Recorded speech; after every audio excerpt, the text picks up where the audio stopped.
Roll press maintenance. I-check ang loob ng machine kung may putol o sunog na wire.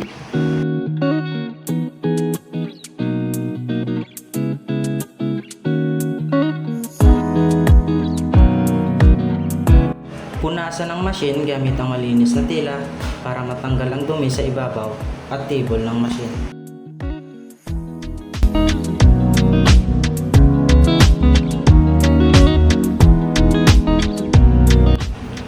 Maglagay ng grasa para maiwasan ang stock up ng machine.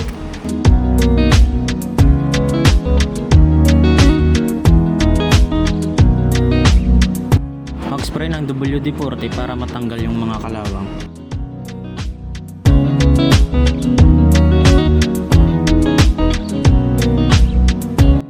Punasan ang table ng machine at mag-run ng wax para matanggal yung mga dumi sa rubber.